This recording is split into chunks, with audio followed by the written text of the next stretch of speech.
Ashama akkam jirtu kabajamtoota maatiiwwan miidiyaa Kiilolee. Guyyaa har'aa dhimma nageenyaan kan wal qabatee isin biraan geenyaa hanga dhuma qophii keenyaatti nu hordofaa. Nageenyi bu'uun Maqaleedhaaf ifa guddaa qabatee as ba'ee jira. Magaalaa Maqaleetti nageenyi ifee mul'achaa jira. Kunis immoo xaxaan shiraa hundi ciccitee sosochiin uummataa gara fooyya'insa qabutti deebi'uu eegaleera.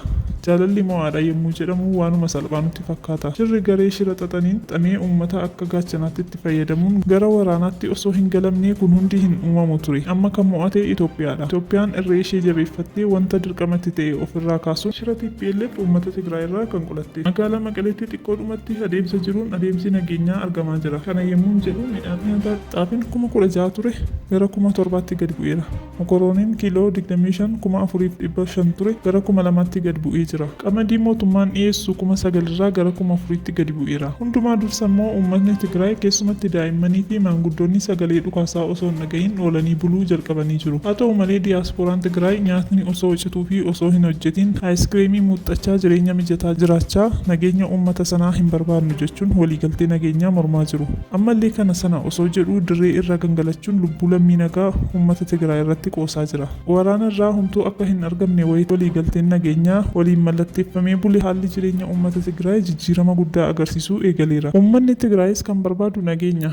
Nageenya kanaan faayidaa nageenyaa malee waraana miti. Itoophiyaanonni waraana kanaan miidhaman yeroo ammaa injifannoo Itoophiyaatiin hafuura nageenyaa baafachaa jiru. Borus ta'u kana booddee kan jiruuf nagaa sirriitti akka dhandhamannu mirkaneeffannee jirra. Kun hundi haasaan nageenyaa jalqabuusaa fi osoo nutti dhaga'amus ta'e ijoollee haadha tokko waan taaneef miira jaalalaa kaleessa qabnuun wal dhaammachuu jalqabnee jirra. Hidhattoonni TPLF fi miseensi humna waloo yeroo ammaa nagaan harka wal fuudhuun haasaa nageenyaa wal harkaa fuudhuu jalqabuu isaanii dhaga'amaa jira. Guyyaa gaarii kana immoo kan yaadaa turredha. Har'a ture yoo dhufes waraana kanaan namoota hedduu dhabnee gatiin nageenyaa mi'aa ta'uu nu hubachiisaniiru.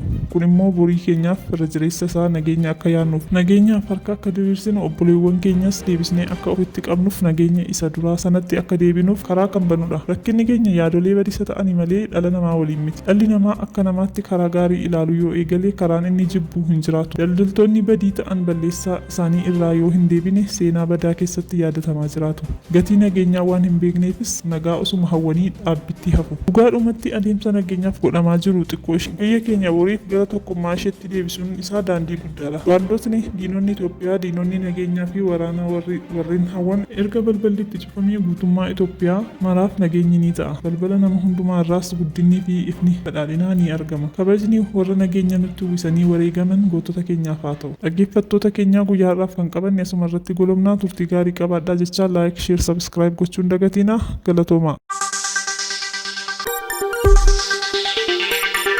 Thank you.